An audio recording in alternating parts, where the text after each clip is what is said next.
بسم الله الرحمن الرحيم. Esselamu aleykum ve rahmetullahi ve berekatuh. Kadirli din kardeşlerim, kadirli milletleşlerim. Euzu billahi mineşşeytanirracim. Bismillahirrahmanirrahim. Elhamdülillahi rabbil alamin. Ves salatu vesselamu ala rasulina Muhammedin ve ala alihi ve ashabihi ecmaîn. Rabbi şrah li sadri ve yessir li emri ya rabbil alamin.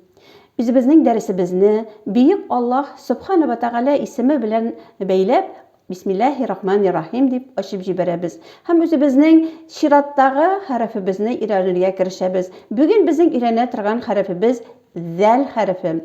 Arab harfi zal. Onun yozilishini anglar uchun to'xtaga qaraylik. O'zigina basıp turganda, alfabetda basıp turganda zal harfi ul gel dal harfi kebek yazıla. Dik minamında onun bir noktası bula. Onun ismi zal.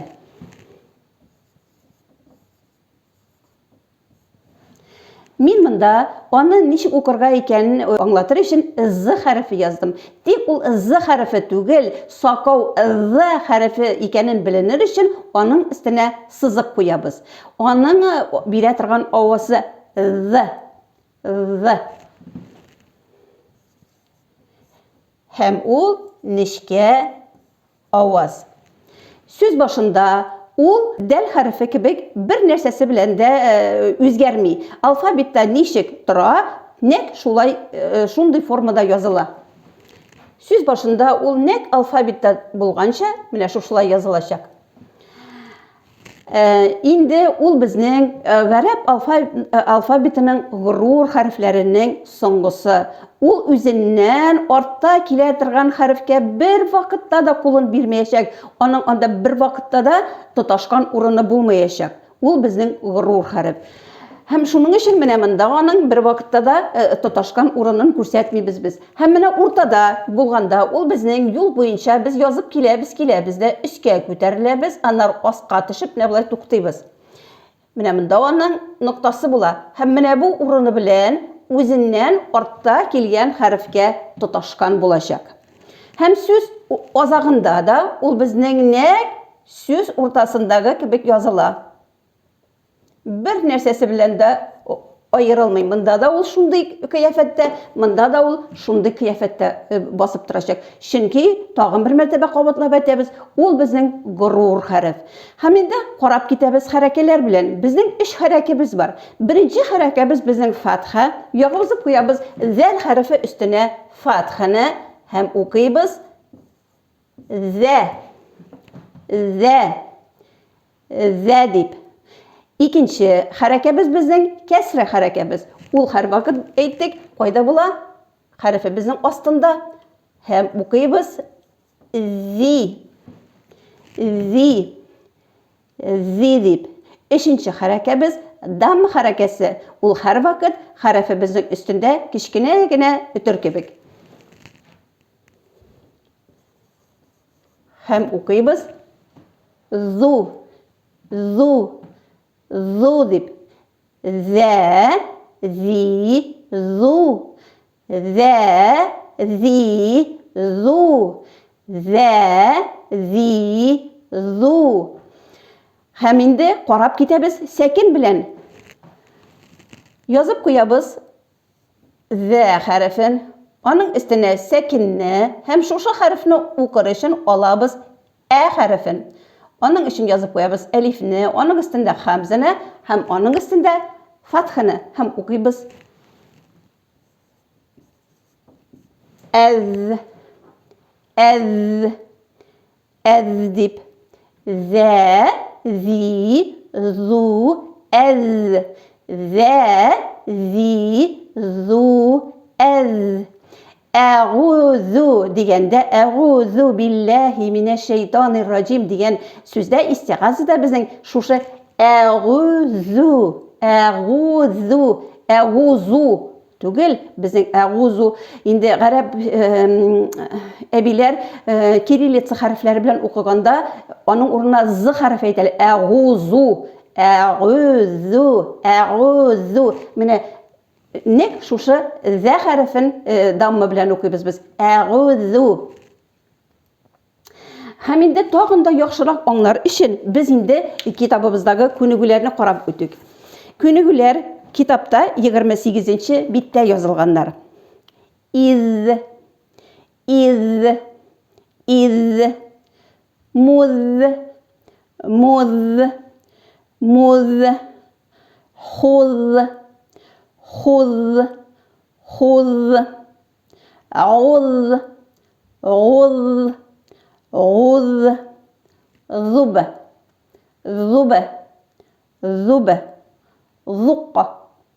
ذق ذر منذ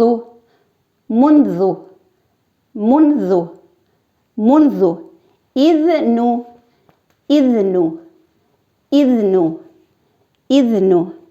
بذل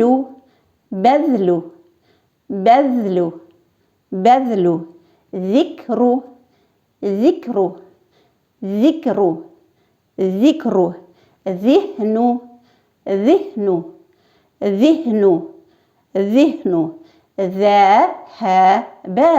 ذهب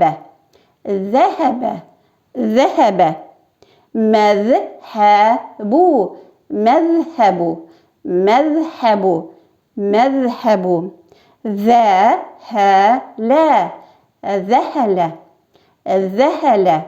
ذهل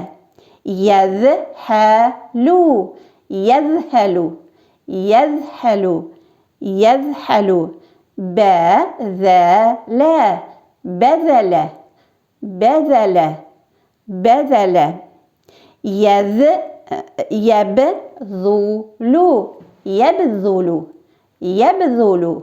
يبذل اذهب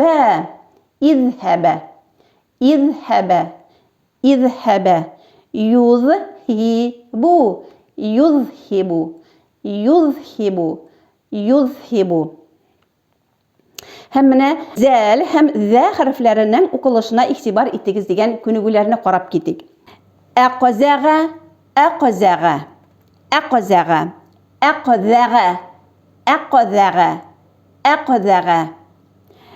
بذل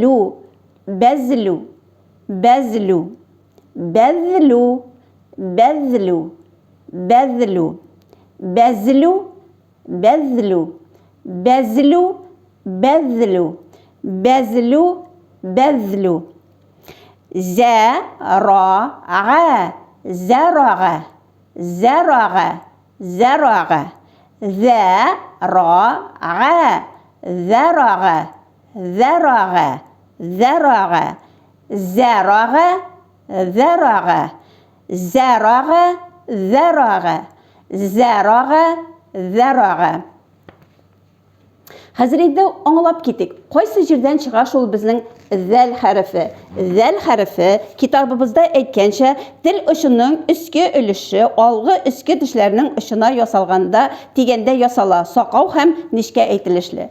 Әйткәнебезчә, гарәп теле ул безнең сакау авазларга бай тел. Анда безнең сә хәрефе бар иде. Без өйрәнгән сә хәрефе. Ничек языла иде сә хәрефе? Сә хәрефе кимәгә охшаган һәм менә монда аның 3 нуктасы. Бу безнең сә хәрефе. Бүген өйрәнгән хәрефебез зә. Сә дә сакау аваз, зә дә сакау аваз. Икесе дә алар ясалалар. Телебез өске эшләребезнең теленә тешебезнең очына тигәндә. Менә нәрсәсе белән аерылып торасың? Алар үзләренең яңгыравыклы һәм соңгыравыклы менә шушы сыйфатлар белән аерылып торалар. Зәл хәрефен әйткәндә безнең тавыш җипселәребез шундый киренке халәткә килә. Һәм ул безнең урысча әйткәндә шундый звонки яңгырау аваз килеп чыга. Инде тавыш җипселәребез бүтенгән, бушанган хәлдә булганда сә хәрефе ясала. Һәм ул безнең соңгырау аваз булып тора. Инде менә дәрес азагында хәзер менә шушы зәл хәрефе турындагы бөтен мәгълүматны алганнан соң без инде нәрсәне истә калдырырга тиешбез? Нәрсәгә игътибар итәргә тиешбез? иң мөһиме дип әйтсәк тә була инде, зәл хәрефе ул безнең горур аваз икәнен, горур хәреф икәнен истән чыгармаска тиешбез. Ул үзеннән артта килә торган хәрефләргә бер вакытта да тоташмаган була. Менә аның язылышы һәрвакыт үзе генә торган кебек була. Менә монда игътибар итеп китегез әле. Әз дигән җиргә беренче безнең әлиф тора, ул үзе тоташмаган зга. З хәрефе шулай ук үзе генә басып тора. Икесе дә как будто ике отдельный хәреф торган кебек. Тик ул икесе бер сүз булып тора. Менә бу әйбергә горур хәрефләр белән язылганда ничек язылганнарына игътибар итәргә кирәк. Ул безнең инде нечкә аваз дидек, ул һәрвакыт булачак зә, зи, зу, әз. Зә хәрефендә башка бер нинди авазда булмаячак. Тик зә, зи, зу, әз. Әгәр дә сез бүгенге менә шушы дәрестән, шушы материалны төшенеп калсагыз, инде бу дәресне бик яхшы иттереп үзләштергән булырсыз. Менә инде бүген дәресебез тәмам. Мин сезне киләсе дәресләремдә дә көтеп калам. Әссәламу алейкум ва рахматуллаһи ва баракатуһ.